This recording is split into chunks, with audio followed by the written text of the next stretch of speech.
Assalamualaikum warahmatullahi wabarakatuh. Hai para pencinta catur dan para catur mania, selamat datang kembali di Legenda Catur Dunia. Norway Chess 2022 sudah selesai kawan. Kita bergeser sekarang ke turnamen yang ada di Ceko, yaitu Praha International Chess Festival. Nanti tanggal 16 Juni ini kawan akan dimulainya turnamen kelas atas dari FIDE, yaitu kandidat turnamen. Turnamen yang kalian tunggu-tunggu untuk menentukan siapa penantang Magnus Carlsen tahun 2023 nanti. Tapi sementara untuk beberapa hari mendatang kita akan coba untuk fokus mengulas game-game yang ada di Praha International Chess Festival. Seperti yang saya sebut tadi kawan, turnamen ini ada 4 kelas, yaitu kelas Master, kelas Challengers, kelas Futures, dan kelas Open. Tadi sudah saya berikan satu game dari kelas Master yang diikuti oleh beberapa peserta yang sudah saya sebutkan tadi kawan. Dan kali ini coba kita akan ulas satu game di kelas Challengers. Mohon maaf kawan, ada WA lagi masuk, suaranya jadi ikut masuk. Tapi sebelum itu coba kita intip kawan posisi para pemain di klasemen sementara sampai babak ketiga ini kawan. Turnamen ini menggunakan sistem round robin kawan, artinya dari 10 peserta nanti saling bertemu. Artinya ada 9 babak di setiap kelasnya, kecuali di kelas open kawan yang menggunakan sistem Swiss 9 babak. Di kelas Master, Li Kuangli menempati posisi pertama dengan 2 kali kemenangan dan 1 kali remis dengan 2,5 poin, diikuti oleh Pentala Hari Krishna dan seterusnya Nguyen Tai Dai Fan, Parham Matsutto, Vallejo Pons, Sam Saklan di posisi ke-6, David Navarra, Salem Saleh, Vidit Santos Gujarati, dan Anton Guijarro asal Spanyol berada di posisi buncit dengan 2 kali kekalahan dan 1 kali remis. Kita sekarang ke posisi kelas Challengers kawan yang diikuti sama juga 10 pemain. Di posisi pertama sampai babak ketiga ini Grandmaster Kemmer asal Jerman masih berada di posisi pertama dengan 2 kali kemenangan, 1 kali remis dengan 2,5 poin, diikuti oleh Grandmaster asal Slovakia kawan yang ikut di federasinya Ceko, yaitu Grandmaster Bekak Jergus. Di posisi ketiga ada Grandmaster asal Uzbekistan Nordibek Abdusattorov dengan 2 kali remis dan 1 kali menang, juga mendapatkan 2 poin sama punya dengan Grandmaster Bekak Jergus tadi kawan, dan seterusnya bisa kalian lihat sendiri. Untuk game yang akan kita ulas ini saya ambil dari permainannya Abdusattorov di babak kedua, bukan di babak ketiga. Di babak ketiga kawan, Nordibek Abdusattorov bermain remis. Kita akan coba lihat satu game kemenangannya di babak kedua kemarin melawan Grandmaster asal tuan rumah yaitu Peter Michalik. Oke, langsung saja kita ke permainannya. Tanpa berbibu lagi, Abdusattorov langsung membuka permainan dengan pembukaan pion raja, pion E4, pembukaan kesukaannya kawan. Pion E5 balas Peter Michalik, kuda F3, dan bukan kuda C6 kawan, melainkan kuda F6 bermain dengan Russian game atau Petrov defense. Abdusattorov memilih jalur klasikal kuda ambil pion E5 dan sini pion D6. Kuda mundur ke F3, gantian kuda ambil pion E4. Pion D4 dimainkan. Jika kita kemarin sudah mengulas permainan Anan, kalau tidak salah bermain dengan gajah D3, bermain dengan variasi Millennium Attack gajah D3. Tapi di sini Abdusattorov melanjutkan mainline dari variasi klasikal pion D4, pion D5, memperkuat posisi kuda, juga menghentikan laju pion, dan di sini barulah gajah terang berkembang ke petak D3. Selanjutnya di sini gajah gelap berkembang ke petak D6, persiapan rokade. Kedua pemain rokade di langkah ke-7. Sekarang pion C4 memperlemah posisi kuda kawan, di backup dengan pion C6. Sekarang beteng E1 untuk menempati lajur E yang sudah full terbukanya, juga memberikan pressure bagi kuda di petak E4, di backup dengan langkah pengembangan gajah terang F5. Menteri B3 langsung keluar sebelum mengeluarkan 2 perwira yang lain. Tentu incarannya adalah petak B7 kawan. Antisipasi dari Peter Michalik dengan menteri bergerak naik ke D7. Berkoneksi dengan gajahnya juga memperkuat posisi pion dari ancaman menteri putih. Selanjutnya apakah beteng juga siap digeser? Kemungkinan kuda sementara tidak bisa berkembang ke petak terang D7 kawan. Mungkin nanti manuver ke petak-petak ini bisa jadi. Pion C5 balas Abdusattorov untuk ancam gajah gajah mundur ke petak C7, selanjutnya kuda C3 menantang pertukaran dan tantangan langsung diterima oleh Peter Michalak. Ada jalur yang menarik yang bisa dilanjutkan oleh hitam pada posisi seperti ini kawan, yaitu dengan ambil pion yang ada di petak C6 ini dengan ancam menteri. Jika kalian ambil dengan pion, gajah terang kalian akan tewas. Atau pada posisi ini kalian memilih dengan gajah terang pukul gajah terang, nanti bisa mendapatkan menteri hitam di petak D7. Ya, kuda hitam harus pukul menteri terlebih dahulu. Gajah ambil menteri, kalian juga bisa mendapatkan beteng di sini kawan. Tentu saja keuntungan kualitas perwira bisa didapatkan oleh hitam. Tapi dalam tahap-tahap pembukaan seperti ini apapun masih bisa terjadi kawan. Dan di sini gajah bisa ditarik mundur untuk mengawasi peta C2 agar kuda ini tidak bisa melarikan diri lagi. Oke, kita kembali ke langkah aslinya. Di sini tadi terjadi pertukaran kuda, dipukul balik menggunakan menteri agar tetap bisa menjaga gajah terangnya.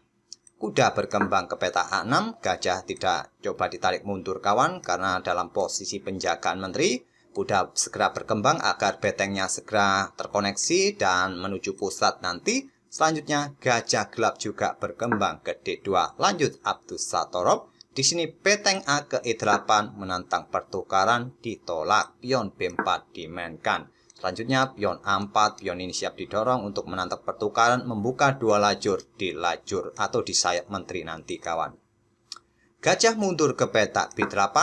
Persiapan mungkin manuver kuda keluar untuk menghindari ancaman pion-pion putih agar putih tidak mempunyai tempo. Tapi langkah ini menurut Stockfish kurang bagus. Pada posisi gajah ini bergerak ke petak G4 memberikan pressure bagi kuda, ataupun gajah ini bergerak ke petak E4 ini kawan. Oke, gajah gelap memilih mundur ke petak B8. Sekarang pion A4 dan selanjutnya kuda mundur ke C7. Di sini pion B5 dimainkan. Tetap ingin membuka lajur-lajur di sayap menteri bagi beteng khususnya di langkah berikutnya. Terjadi pertukaran gajah terang terlebih dahulu oleh Peter Michalak, dipukul balik oleh menteri. Selanjutnya terjadi pertukaran beteng terlebih dahulu dengan tempo skak, diambil balik dengan beteng agar tetap mendapatkan penguasaan di lajur E. Di sini pion F6 dimainkan oleh hitam. Kenapa pada posisi ini kawan tidak melanjutkan untuk pion C pukul pion B5 yang terlihat bisa mendapatkan satu pion? Tidak bisa begitu kawan, karena kuda putih punya kesempatan lompat ke peta E5. Ancam menteri juga mengawasi peta ini, tidak lagi bisa menteri bergerak ke peta ini untuk menjaga peta B5-nya kawan. Ataupun kalau kalian berani mundur ke peta terang agar tetap mengawasi diagonal terang ini, ancaman discover attack di langkah berikutnya. Kuda bisa mendapatkan beteng dengan ancaman pada menteri. Oleh karena itulah pada posisi ini pion F6 dimainkan terlebih dahulu. Tapi langkah ini menurut Stockfish pun juga kurang bagus kawan. Kuda segera keluar juga ke peta E6 merupakan jawaban yang bagus agar diagonal gelap ini kembali terbuka. Pion F6 dimainkan oleh hitam. Selanjutnya beteng bergeser ke B1 menjaga peta B5-nya. Karena kuda sudah tidak memungkinkan untuk ancam menteri untuk meninggalkan diagonal terang ini. Pion B6, selanjutnya menteri bergeser ke C2 untuk membackup pionnya mungkin di lajur C. Langkah ini juga kurang bagus. Stockfish menyarankan bermain dengan pion G3 terlebih dahulu. Tapi Abdus Satorov memainkan langsung menteri ke peta C2. Selanjutnya pion C pukul pion B5. Langkah terbaik kalau kalian salah pukul dengan pion B pukul pion C5 terlebih dahulu, maka putih akan pukul pion atau pukul balik menggunakan pion kawan. Kalau kalian melanjutkan sekarang seperti ini, tentu ini akan merepotkan bagi hitam. Sama-sama mempunyai pion bebas juga, tapi lihat posisi pion putih ini saling terkoneksi. Tentu ini akan menjadi keuntungan tersendiri bagi putih kawan. Oke, kita kembali ke langkah aslinya. Jadi langkah terbaik versi engine pun adalah pion C terlebih dahulu pukul pion B5, dan di sini pion A pukul balik. Selanjutnya, beteng bergeser ke C8. Cukup bergeser ke peta E8 merupakan pilihan yang bagus. Memang terlihat kawan putih ini juga mempunyai potensi mempunyai pion bebas di lajur C. Kalau sekarang hitam pun melanjutkan seperti ini, sama seperti halnya tadi kawan, akan dipukul balik menggunakan pion D. Hampir sama nanti. Beteng bergeser ke C8 untuk menghadang pergerakan pion. Pion tetap didorong maju dan saling terkoneksi. Mungkin saja di langkah berikutnya pion ini siap didorong untuk memperlemah atau memisahkan dua pion ini kawan. Dan di sini menteri bergerak ke peta D6. Bergerak ke peta G4 langsung merupakan pilihan stockfish. Tapi memilih peta D6 ini tujuannya berada satu diagonal dengan gajahnya. Ya mungkin nanti kuda ini siap manuver kawan. Ke peta ini mungkin menantang pertukaran kuda. Sehingga tidak ada yang menjaga mungkin peta H2 nanti. Tapi ya putih masih punya banyak kesempatan untuk mempertahankan peta H2 ini. Pion G3 terlebih dahulu dimainkan untuk mengantisipasi diagonal gelap ini. Apakah juga memberikan dukungan bagi gajah nanti menyerang balik menteri hitam di diagonal ini bisa juga kawan. Di sini beteng E8 lanjut hitam. Selanjutnya gajah F4 serang menteri.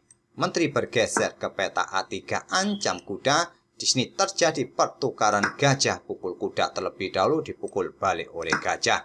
Dan selanjutnya menteri bergerak ke peta F5.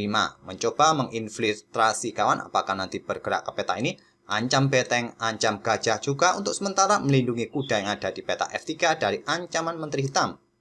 Menteri kembali ke peta D6 untuk mengawasi peta-peta ini kawan. Agar menteri putih tidak mencoba masuk terlalu dalam.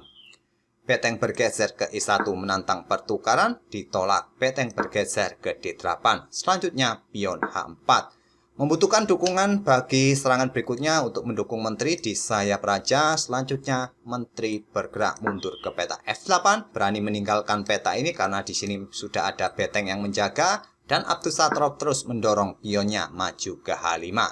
Menteri ke F7. Menjaga atau memperkuat posisi peta G6 dari ancaman berikutnya.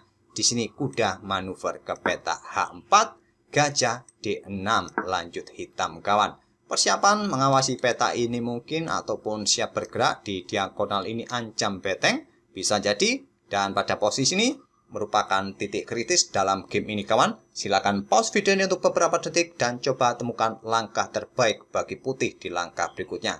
Tidak biasanya kawan, jika kalian perhatikan tadi untuk video kali ini di game ini saya sedikit lebih cepat untuk menganalisanya. Tidak terlalu banyak analisa yang saya berikan. Karena kebetulan game ini cukup bagus, tidak banyak langkah-langkah yang tidak akurat dari kedua pemain. Terutama putih, langkah-langkahnya sangat bagus. Improvisasinya sangat bagus dari Abdus Satrop ini kawan. Coba posisi menteri ini juga sudah mendekati posisi raja hitam. Mempunyai pion yang cukup bebas, sangat berpotensi. Tinggal dua petak lagi bisa promosi dengan kawalan menterinya di diagonal ini cukup bagus kawan. Dan seperti yang saya tawarkan tadi, silakan pause video ini untuk beberapa detik dan coba temukan langkah brilian, langkah terbaik bagi putih di langkah berikutnya untuk melanjutkan keunggulannya kawan, memberikan tekanan yang lebih berat lagi. Apakah beteng ini harus nekat naik? Ya tentu masih disikat oleh gajah oleh menteri kawan. Apakah kalian menemukan langkah kuda bergerak ke peta G6 ini? Saya rasa kalian pasti sudah menebaknya tadi. Terasa elo rating kalian ya sekitar sudah di atas angka 2000 kawan. Inilah langkah terbaik, langkah brilian dari Abdus Satrop membuat langkah pengorbanan. Tapi pengorbanan tidak diterima kawan. Hitam memainkan gajahnya ke B4 serang beteng. Tapi selepas kuda ke peta E7 skak ini kawan membuat langkah pengorbanan kembali. Hitam menyerah. Kenapa menyerah kawan? Coba kita mundur di dua langkah sebelumnya. Di posisi ini. Saat kuda ini mengorbankan diri, kenapa hitam tidak berani menerima dengan langkah pion H ambil kuda ini kawan? Ya masih bisa dipukul balik oleh pion ancam menteri. Ancaman berikutnya, menteri bergeser ke lajur H, skak dan skak mat di peta H8. Lajur ini sudah dikuasai oleh beteng putih. Atau kalau tidak mau terkena skakmat, ya kalian sikat pion ini. Maksud saya menteri pukul menteri selanjutnya. Ini miss moslip tadi kawan, maaf. Itulah yang terjadi jika pengorbanan ini diterima oleh pion H kawan. Dan selanjutnya tadi gajah bergerak ke peta B4 ancam beteng. Kemudian kuda lompat ke peta E7, hitam langsung menyerah. Kenapa tidak disikat oleh menteri? Tentu bisa disikat oleh beteng kawan. Dengan komposisi seperti ini, menteri melawan gajah plus beteng, apalagi putih mempunyai pion bebas yang tinggal dua petak dengan dukungan menteri. juga beteng atau salah satu perwira bisa tewas di langkah berikutnya. Atau jika pada posisi ini setelah kuda melakukan skak dipukul dengan gajah, maka selanjutnya pion ini punya kesempatan didorong maju kawan. Karena akses menteri menjaga peta ini sudah diblokade oleh gajahnya sendiri. Sudah tidak bisa lagi dipertahankan, beteng nanti juga tewas kawan. Beteng bisa bergeser ke peta ini, ya pion ini bisa dipromosikan atau kalian bergerak dengan menteri ke peta D7 terlebih dahulu. Bisa dilanjutkan oleh putih. Selanjutnya terserah kalian bisa melangkah raja mungkin ke peta F8. Pion ini bisa kalian promosikan langsung ataupun juga ya simple ambil langkah raja. Ambil langkah menunggu dengan raja ke peta G2 bisa kalian mainkan kawan. Dan sekarang bisa kalian promosikan pion ini. Disikat oleh beteng, disikat oleh menteri skak, dan tak ada cara lain menutupnya dengan menteri sini. Sikat saja, kalian tetap bisa menang atau melangkah menteri ke peta E6 kawan. Membuat langkah menunggu lagi. Jika dengan langkah menteri ke peta F7 ini, maka menteri kalian bisa bergerak ke peta D7 ingin merebut pion-pion ini nanti kawan. Dan saya rasa dengan komposisi seperti, dengan keunggulan beteng melawan gajah, tentu putih sangat berpeluang besar untuk menang. Itulah kenapa pada posisi seperti ini kawan, setelah kuda melakukan skak ini hitam menyerah. Itulah kawan game dari Nordicbet Abdus Satorov di babak kedua di turnamen Praha Chess Festival untuk kelas Challengers. Semoga permainan dari kedua pemain ini bisa menghibur kalian dan kita akan bertemu di video-video berikutnya. Terima kasih. Wassalamualaikum warahmatullahi wabarakatuh.